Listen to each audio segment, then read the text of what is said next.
and they are enveloped by the cells. See? Walang hospital, walang medical school ang magtuturo sa inyo ng sikreto.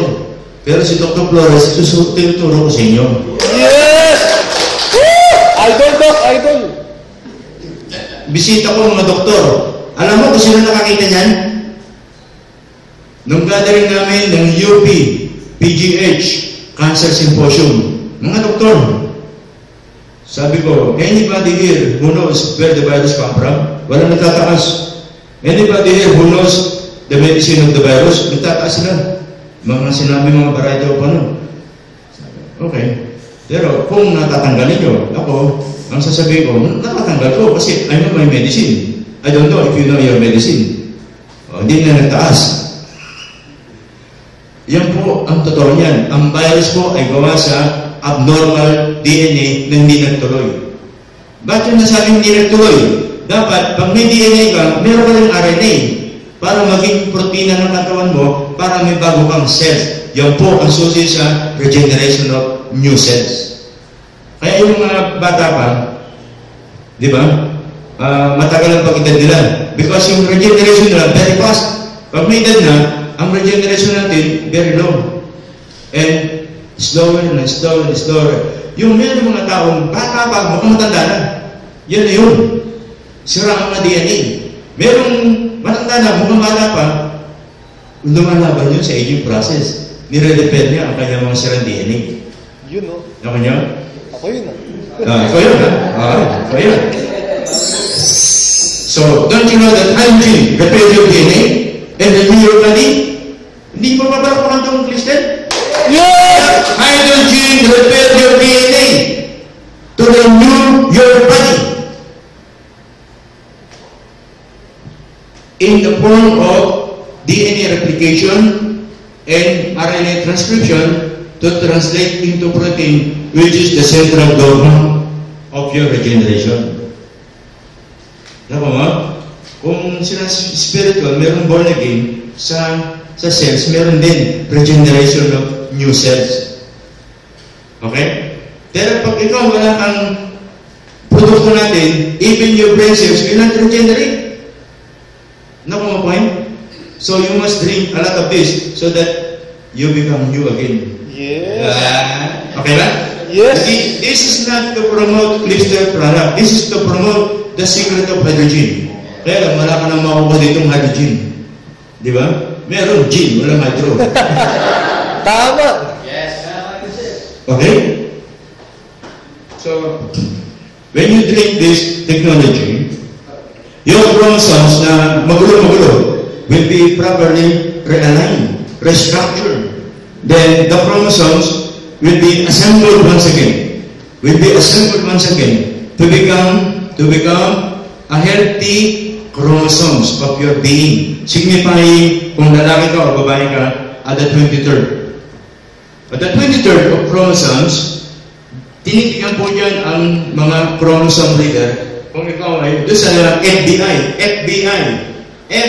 you need to go to the America just to know whether babae o lalaki. Di ba? Yung sa scanning na, dala mo yung sample. Dito, wala sample. Ikaw ang sample. Babae ka ba? Ang chromosomes po sa 23rd, XX, female, XY, male, ang 23rd. 23 po ang chromosomes ng natin, babae at lalaki. Ang dulo po ang papahayag kung anong kasargang ka, kung lalaki ka o babae ka. Bakit pag sinabi ng isang taon ako po, meron ako lahat yan. Di ano ka, babaeng lalaki ka. So yun po yun. And if you are this, no duda, walang duda. You are healthy and your chromosomes are complete. Okay? Provided you have the hydrogenation of the water. Okay. Anyway, broken down in the simplest form, our body are composed of carbon, hydrogen, oxygen, nitrogen, phosphorus. That's the reason why we eat rice. Kaya tayo kumakain ng kanin. Ang kanin po ay may carbohydrates, walang vitamins, walang mineral, tama? Yung ngayon, yung kanin yun. Hindi yung red rice, ha? Yung kanin puti lang. Yan, lumalakas ka, di ba? Pag kumain ka ng tinapay, kulang ang lakas. Pag kumain ka ng kanin, malakas ka. Pero hindi ka makapag-isip properly. Ang hydrogen kulang. Because carbohydrates are carbon, hydrogen, and oxygen. Yan po yung carbohydrates. Na meron din pong hydrogen yung kanin. Kaya lang, kulang. Okay? Samantalang, ang ating product, puro hydrogen. Puro hydrogen. Kaya kung ikaw ay diabetic today, and you are regulated on the rice, ito ang dapat sa'yo because this energizes your body and this your fuel. Carbohydrates cannot ever be your fuel because you are diabetic. Alright? And they are becoming sugar of the blood. This is not sugar of the blood. This is the power of your blood. Okay? To fight genetic damage or sourced by radiation or pollution. Once you have this, no doubt that your body and your biofuel will be properly enhanced to become strong again. This is what I mean for you. H4 hydrogenized lithium water that we have now in Flister, this can detoxify your entire body, heals your ulcer and sores, normalize your BP, and including your circulation, can enhance your memory, it heals DNA bodily damage generally. It can lower saturated fat levels. It can flush out heavy metals, reduce wrinkles, eliminate allergies, stabilize health, support your proper pH. We have the 7.7 pH, that's recommendable. And normalize glucose. It hydrates all dehydrated person 6 times more than any other drinking water to eliminate dehydration. You see? Kung hindi nyo alam, malalim, ang mga bagay-bagay tungkol dito, ito na po yan. Yeah, this is my contribution to Flister and to the people of Flister in my research in hydrogen. Okay? So you need, don't you know that heavy metals of the body can be eliminated by hydrogen? This is contributed by Japan. So this is the more greater than the hospital, than any pharmaceutical powerful drugs. I don't know if they are powerful, but hydrogen is more powerful than any drug could possibly provide. And this is the food or the drink of your immune system. This is the drink of your organ. And this is the drink of your, even your soul. It can stabilize your spiritual being, everything. And this is the repair of your DNA. If there is a drug that can repair DNA, I tell you honestly, that drug is very expensive, very much expensive, because it can repair the DNA that was damaged. Okay? So yun po yun. And no amount of specialists on earth can challenge the study of hydrogen. Hydrogen, the smallest atom, the number 1 atomic element in the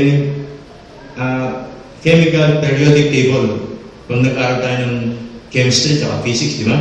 Namumuna yung hydrogen. Because all of us, hydrogen is related. And DNA is through hydrogen. So yun po yun.